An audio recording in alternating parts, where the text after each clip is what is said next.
original company was going to London, and they were basically recasting the whole show. And that was several years later, like 2.5 years later. And I knew much more about myself as an actor and about the show. Yeah. And I think I was able to make some better choices. Did you see the show? Oh, actually, I did not see the show until I had already been cast. Oh, okay. I was trying to kind of continue to keep my own interpretation of it. Yeah. Because I do find myself to be a bit of a sponge. And, I think that's, as an artist, you take everything in all the time, and I didn't want to accidentally be copying anyone, so I tried to not see it until we actually had been cast. And you, Ace, you were pulled from the road. I was on the road with Grease. So I had done my first Broadway show of Grease in New York, and then I did the Grease tour thereafter. And while I was on the road with Grease, I got an opportunity to audition for Burger in Hair. And it was interesting because I had long hair when I started Grease, and I cut it off. And then when I started Hair, I grew it back. And he had a cute little fall he got to wear every night. It looked so good. The fall was great, yeah. And luckily my hair was long enough that it fell comfortably over the fall. But when I did get sweaty, my curls started to show. Oh yes. Oh my God. Ace's little baby curls. Because I know we had Gloria doing the hair for that, and Jared making the wiggies. What was the conversation for the wigs? Because I know, Diana, you had your own hair, right? I did. And that was actually one of the first shows I had done that I was not wigged, so before that, my hair naturally has been every color in the book. Right. That's one of the joys of, I think, of also being a lady, is we kind of get away with that a little more. And right before that, my hair was purple and black. And when I auditioned, they were like, yeah, so you're gonna need to change that. And I remember coming home to Nashville, and the same gal who has done my hair forever colored it back, and she was like, this is so weird. You look so normal. But, I only know you for brown hair. So like when you do colors, when I scroll back, I'm like, oh, right. Because I'm like, when you first see someone, I'm like, brown hair, keep it straight. Yeah, that's it. You lock in what you see the very first time. I've seen her with every color imaginable. And it was so funny to like every day prepare my own hair, because my own hair is not very cooperative. And the reason why I do love wigs, because you can just pop your hair hat on and keep going. Keep it moving. And I remember actually when we met, Ace and I met, that we bonded over he got to wear a wig in the show and I didn't. So we would show up to the theater at the same time, because I would just be, getting prepared, and he had to go have wig call. I had wig call and she was stretching. Oh my God. It's the cutest ever, to be honest. Like, you're still just as cute as you were back then. Oh my gosh. Sorry. Oh, it's so cute. Can you believe it's been almost a decade? Jiminy Cricket. Isn't that insane? It goes so fast. We all look the same. Totally.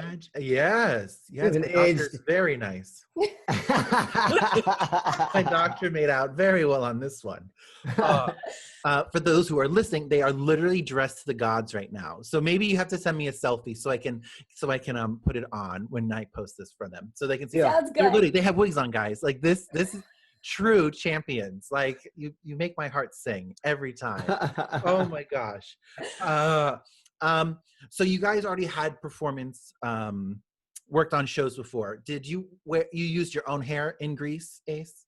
Yeah, Grease, I used my own. And then Hair, I had my first fall. And then Joseph, when we did the Joseph tour, I had a full wig with 2 mic packs in the actual wig cap. So that was a lot of getting used to. Yeah, when we did that tour, I had really super long hair by that point, because I was living the hair al natural phase. So I was just letting it go. And we had recently gotten married. So fast forward to 2013 was when we were approached about doing the Joseph tour. And I had long hair from our wedding because I wanted it to look as natural as possible. It was mostly my grandmother, because she was like, I never know what your color is anymore. And then when they made the wig, they wanted a wig that looked like my hair, because I have now been putting in my contracts since 2008 that unless the show aesthetic requires no wigs, I prefer a wig. Yes. It's just easier to maintain. It keeps the show look consistent. And they were like, wait, what? You want a wig? And I was like, yes, I want a wig. So they built a wig to look like my hair, but then I had super long hair. So then I decided to go to a bob because underneath. You're wearing a wig. Yeah, and I was like, this is my chance. And my agent's about had a heart attack because I had a purple pixie cut. But it was a lot like, not as sweaty, but now poor Ace, because he was so physical in the show, was still growing his hair out under the wig. So it was like you had a ski cap on. I did. I was warm. I was definitely warm. Oh my God. And when we were at Kansas City Starlight Theater with 70% humidity, it was really warm. I saw stars blinking while we were doing a couple numbers, and I was very active, and I thought, this is it. This is the moment that I just hit the ground and wake up somewhere else. Yep. Oh, no. Never happened, though. Thank God. I actually have another funny story about Kansas City Starlight. When I played there with 9 to 5, I played Dora Lee. Yeah. After we did hair. Yes. And, I love Dora. I mean, that could not have been more of my spirit animal character. But again, Starlight Theater, you're outdoors. I have prosthetics on. I'm in a corset. I'm in, tights. I have one mic pack in between my lady friends in the front. I have another one in my hair. And I remember watching Suzanne Story, our head wig master or mistress. She was standing on the side going, oh no. She kept making these faces at me, and I'd come off stage and she'd be like, come here, you're melting. You're so slowly. Oh no. So hard. And the wigs, by that point, we were at the end of tour. So they did it. They were kind of at the end of their lives. And we retired 2 wigs that 1 week. Oh no. Ouch. All right. But I mean, you guys always wear wigs though. You always do full productions. Like you don't do like little like plays. You know what I mean? There's no serious talking for you two. Let's go do a dance number. We like to call it all in. And if it's not right, we call it strong and wrong. Oh. It's a strong choice. Why? But they can't go against it. They can only give you a different choice. You guys really make me want to have like a partner. You two, like, I'm over it. But I love you two so. Oh my God, I can't even. You deserve one. You guys are the cutest patooties ever. Oh, sorry. I'm having a moment, kids. I'm having a moment. Oh, we love you. Oh, okay, back to wigs. What was your most horrible experience with wigs? Like, what was one where you're like, or did something happen? Wasn't pinned on right? Or, give me the I would say my craziest wig was, I have a few now that I'm thinking about it. The first one that came to mind was when I did the Toxic Avenger, which was in 2009 to early 2010, right before I did hair. And the show was, off Broadway. We were on a tight budget. That was also part of the kitsch of the show, was that things were not meant to be super glossy and fantastic. They were meant to have a bit of a what kind of edge. And when I joined the company I was supposed to do it for a few months, and then we unfortunately were closing a little early. And there was a teeny tiny hole in the back of I called her Suzanne. I name all my wigs in every show. And her name was Suzanne because it was blonde, straight, with a little bang, very Suzanne Summers. And there was a teeny tiny a hole in the wig in the back. And I had to put my mic pack in there. And I remember Michael King, our head wig guy, was like, okay, we're just going to keep putting a pin in it, hold it together. He's like, we know we're closing. We just have to get to the last few weeks of the show. And by the end, that hole was the size of my fist. And we had probably 92 pins just holding that poor wig together. And he was like, come on, little Suzanne, you can make it. We would say a little prayer to her every show. It's 90 minutes, Suzanne. You can make it. It's 90 minutes. And we did make it to the end, but I think she was set on fire at the end. Oh my God. Mine luckily wasn't on stage during a show, but our last tech before we opened Joseph, the very last time we got to run it and feel comfortable with the 2 mic packs in my hair, I did a head whip and it was no longer on me. I remember this. Oh, It was gone.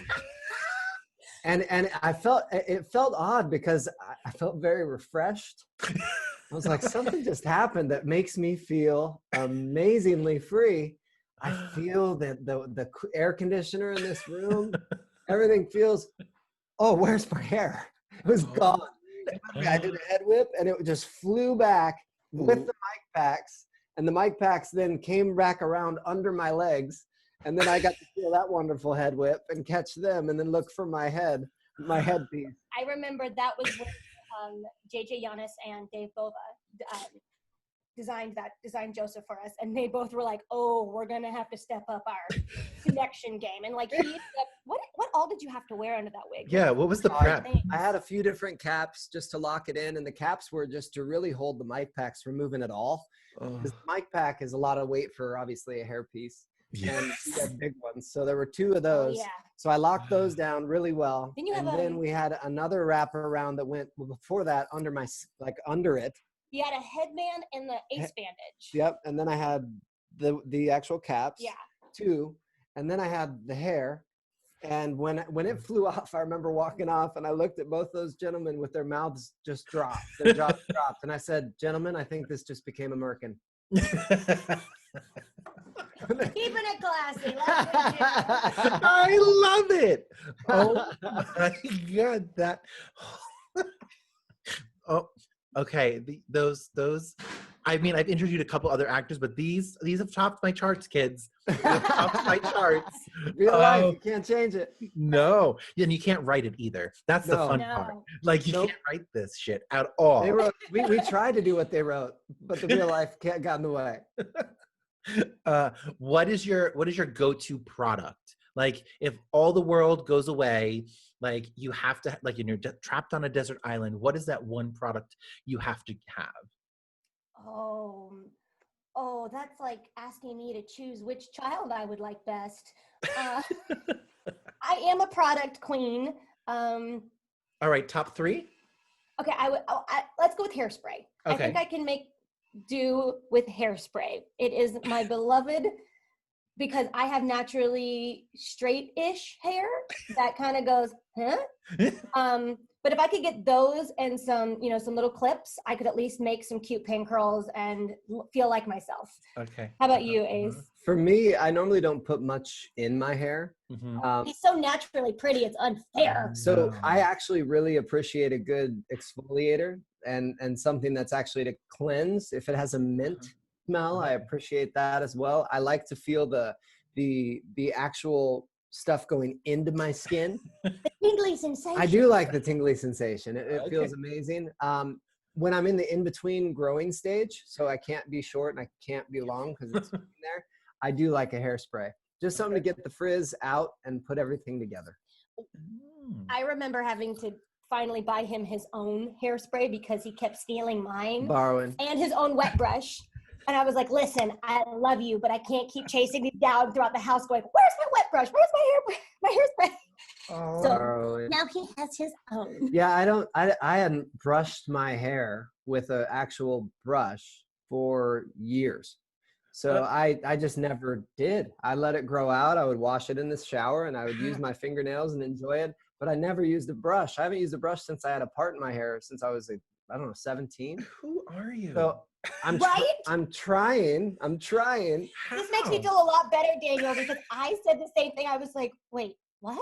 No, I never brushed my hair, but now he does. So we remediated that. If I get any of a dry scalp, then I use a brush and open it up and then put the product up in there and take a shower and hopefully my old man ashiness will go away.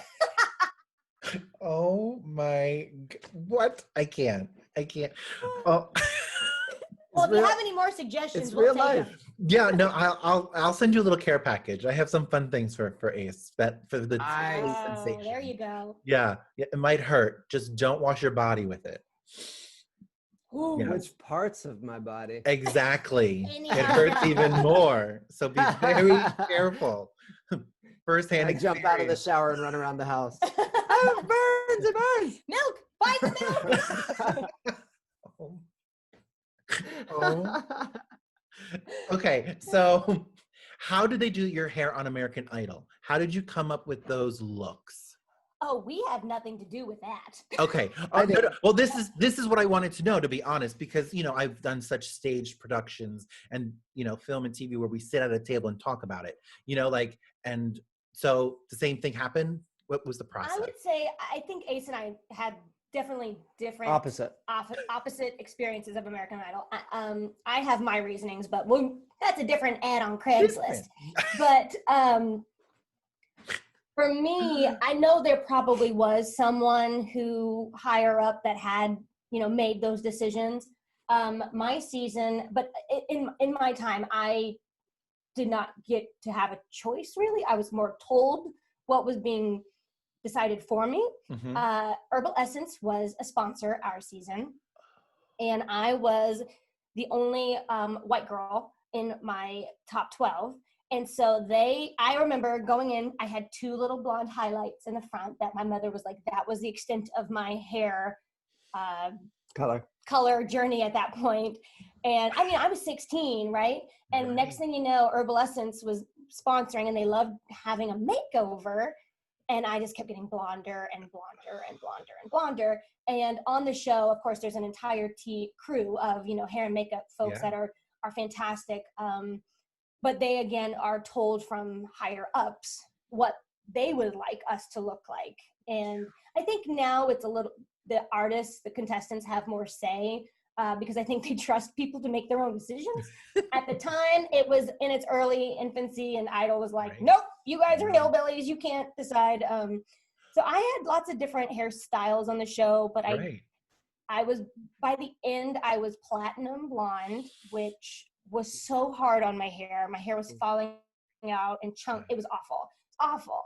And I even have a scar on my forehead from where I got a 3rd-degree burn from a curling iron from a quick change when the producer decided one week, oh, you know what? During the, what is that? Dress rehearsal, which they would film to create the package at the end. Playback, yes. Where it would say, vote for 1-800-4. That was actually our dress rehearsal. I had done the dress rehearsal. I came off stage and they said, we hate your dress. We hate your hair. Go change. And they sent me in and they put me in the first dress I could fit into, which was not easy to find for a curvy girl in Los Angeles. And they put me back in the hair. I had this updo. They took it all down and they only had 15 minutes to redo it before they were letting the audience in. And then, we were going live in an hour.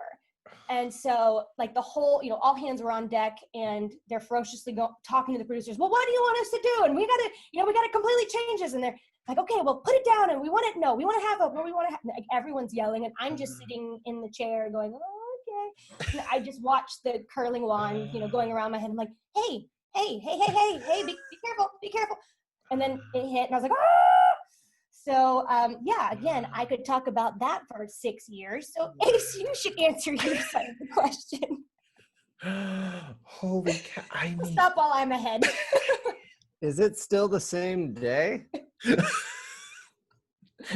I mean, I understand. I see exactly everything. That whole story, I'm literally I see it. I know the yelling, I know the wand twirling, and I see the burning. Okay.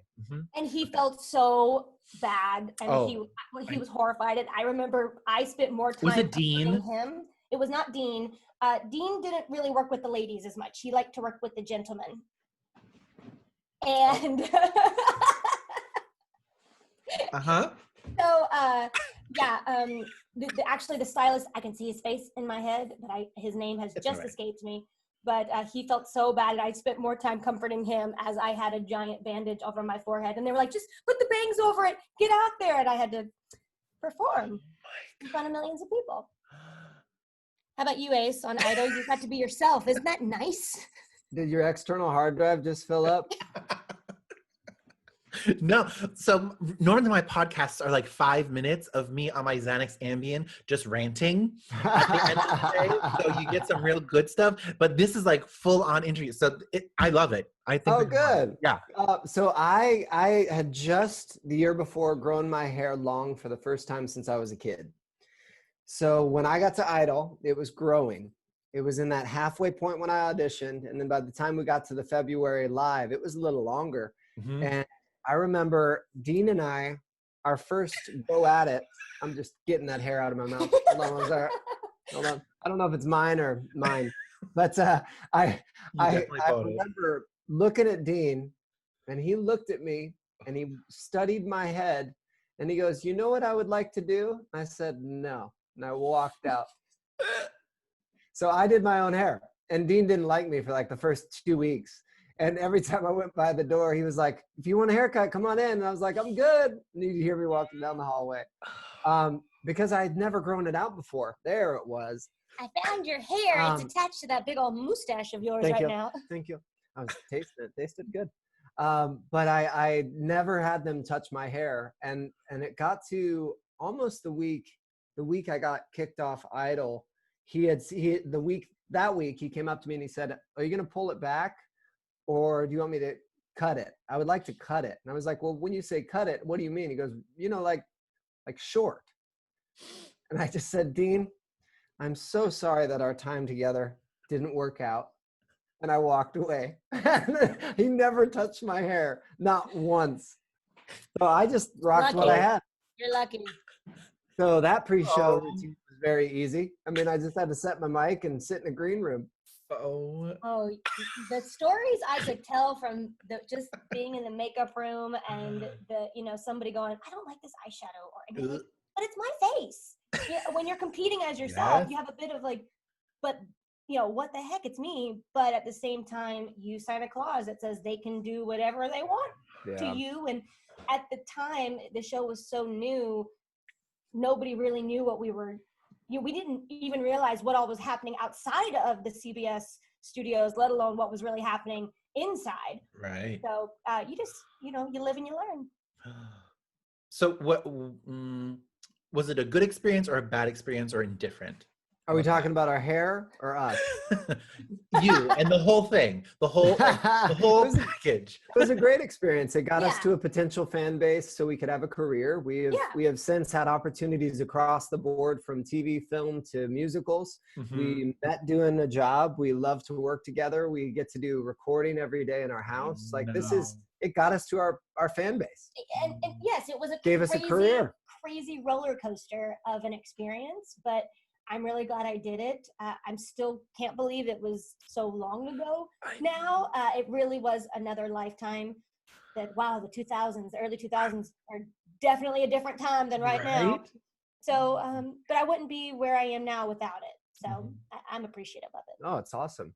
We do tons of different things. We try tons of different things, but to have one thing get you to the entire world where your name is now known within one Google. Like anybody could be like, "Wait, hold on." And they Google your name and then they go with pictures and they go, "Oh yeah, I totally remember that he sang that song, that Drops of Jupiter song, or he did that Father Figure song." Right. Instantly, I'm one search away from me telling you what I'm working on now.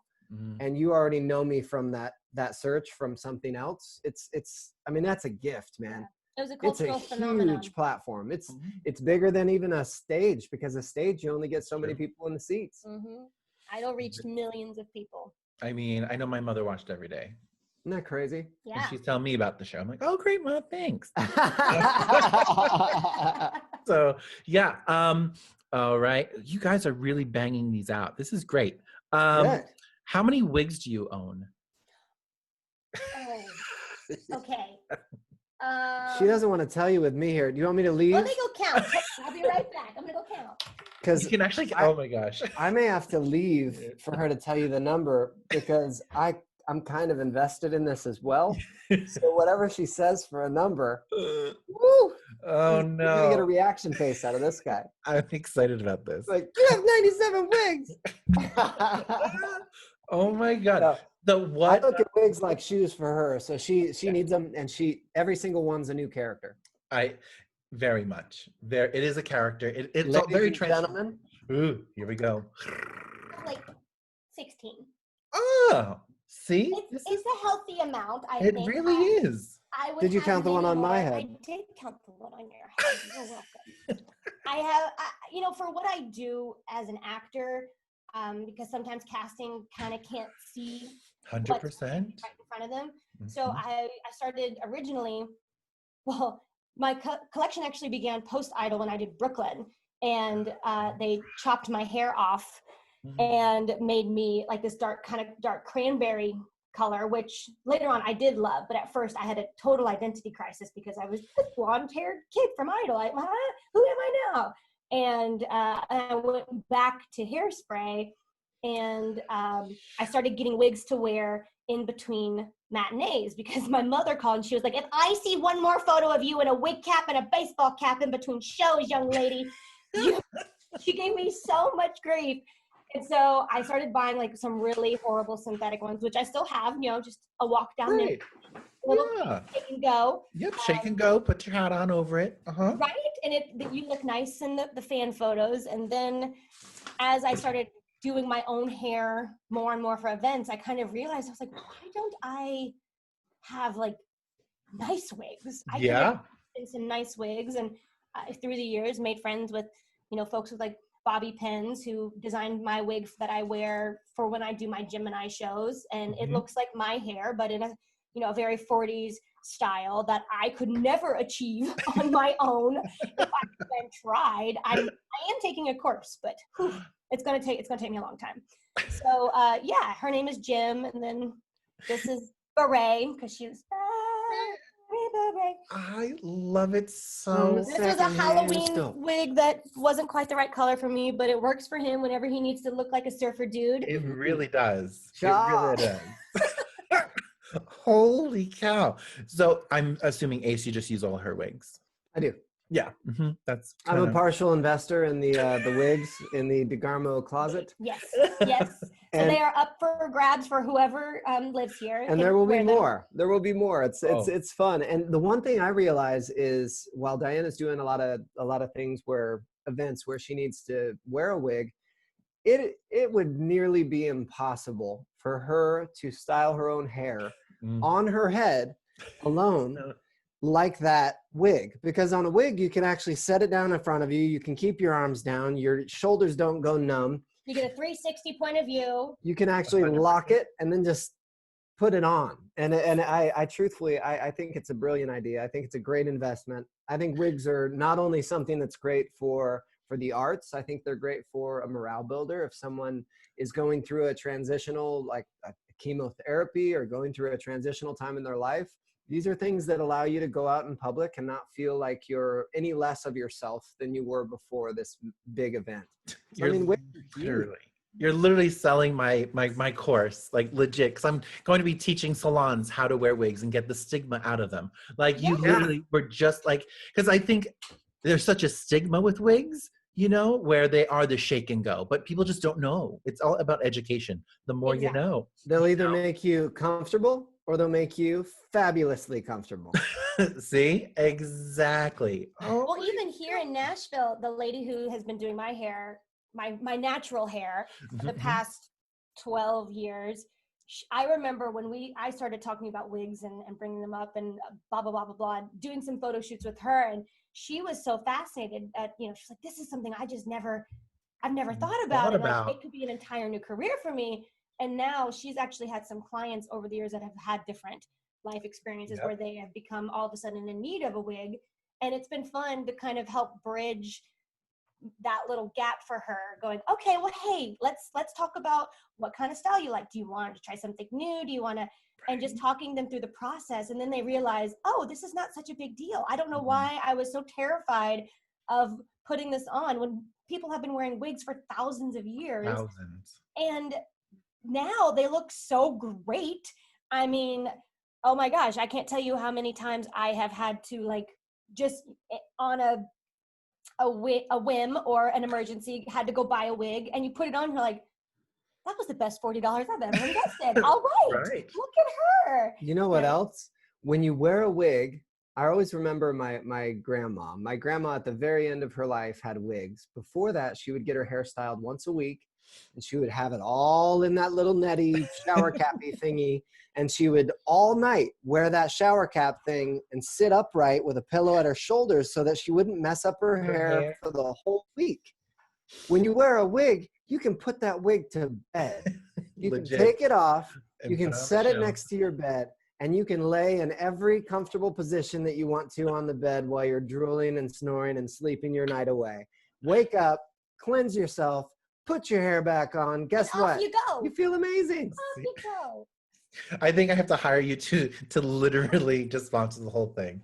Holy cow. I even say, like, if I can get a wig and a lip on, I'm ready to go. Like, even before we did this, I was working out in the yard because it's our first sunny day in Nashville in about 2 weeks. And She's got a lot of plants to plant today. lots of things to do. And so I was feverishly working. Oh, we had a foster dog who made 28 holes in our yard. So I was refilling them. And She loved to dig, so we let her, and it was awesome. It was so much fun. And I was like, okay, at 12:45, I can run in, throw some pin curls in, put my wig on, throw a little rouge and a lip on, and I am ready. And I just looked in the mirror and I went, I love these. I'm so happy. But you're also known for them, though. Every like, if you can wear a wig, you are wearing a wig. Thank you. Every time. Like, Yeah. you are the sponsor person for wigs, if there was ever to be a sponsor. Like, Oh, you literally, and you also do period hair, which is quite nice, too. You know, it's most my people, favorite. people don't understand, like, And what people this- did. And these looks are not easy. Nope. Not easy. Like, I tried originally trying to do some of these to my hair, which hilarious. But that's why I've been taking a course now so I can start to upkeep the wigs I have purchased. Yeah. And I want to keep them looking It's as an investment. 40s as long as I can. Exactly. They're investments. Holy cow. All right. So then how did you two meet, if people don't know?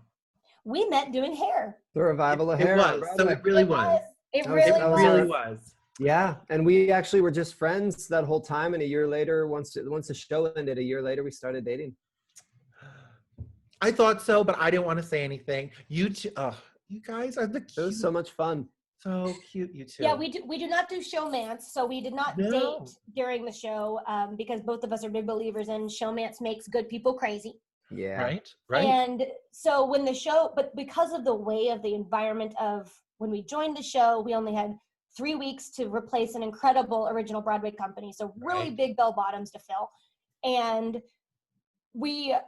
Diane Paulus, the director, said, we need the two of you to lead everyone in the show. They need to believe that the two of you are in love and know each other in and out. And so she told us, okay, you need to spend every lunch break, every dinner break.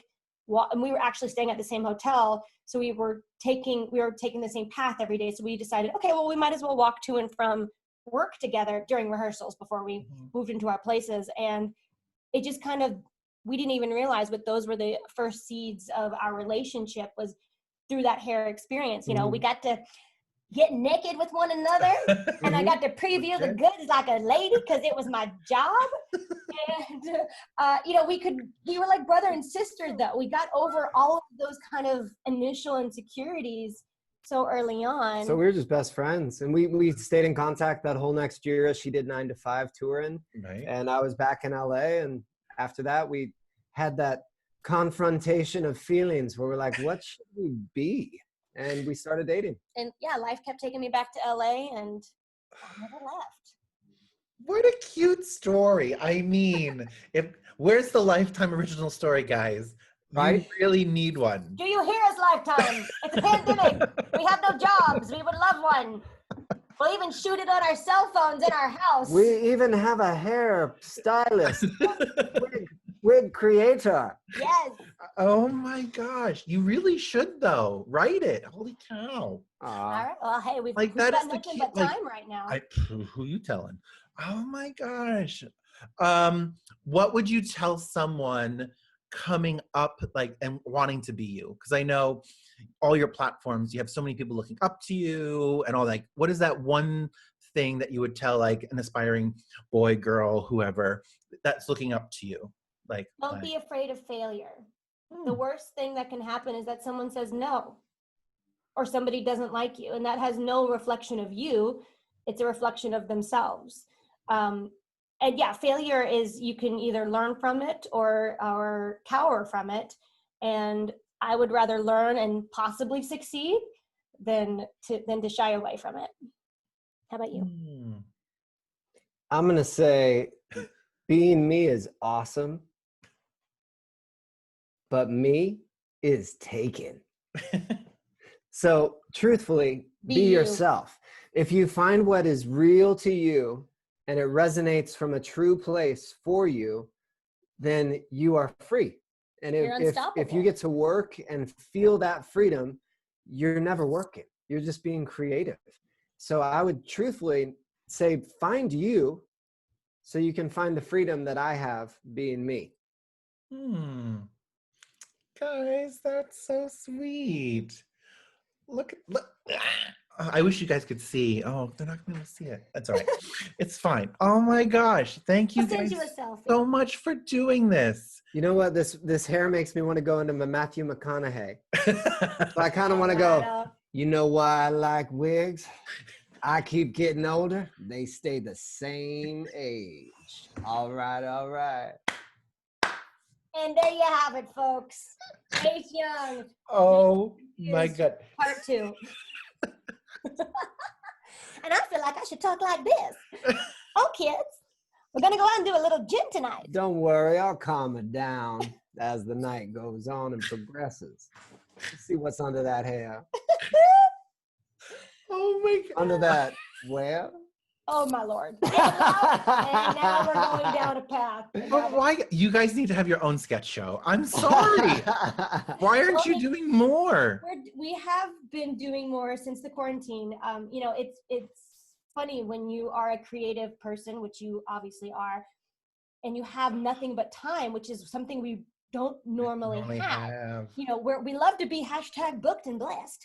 And because those bills come every month, and you just you get into the routine of job after job. Okay, how does my year look? When do I have? And then when we come home, you know, we live in Nashville. We don't normally work as much in Nashville as we would like. So we travel a lot. Mm-hmm. And when we come home, it's okay, house needs this, yard needs this. Mm-hmm. You know, we try to see as many folks in the Nashville area, and then off you go. And being home and in quarantine, not only have we knocked out 99.9% of the house. I think today we're finishing everything. I don't think we have anything left after today. We're so close. I'm ready to just sit on the couch with a guitar and chill. But we are being more creative, and we're taking the time to just do the things that make our hearts happy. Like I'm taking an online wig styling course, and Ace has been learning more guitar, and we've been shooting skits. We have been shooting skits. If you go to our social media pages at Diana D. Young, I keep change my name. We'll get it. And at Ace Young, you'll see some fun skits. We posted we posted a fun little skit with 2 of our friends that are New York buddies that have been here for the whole quarantine, and did a little acapella thing in the studio and shot a little fun skit. We're gonna have a couple more that we're gonna release soon. We also did a fun little Happy Mother's Day video. I was with Diana's mom and my mom and dad, and put it together to a little video and asked them uncomfortable questions for our other siblings. It was fun. Sibling rivalry is real. The long story short is we're just trying to take advantage of the quarantine time and continue to be creative. And so funny that you said skits, because legit, like they just need to get, I mean, they could just take the camera just from you, just raw footage. Oh my gosh. All right. Well, thank you.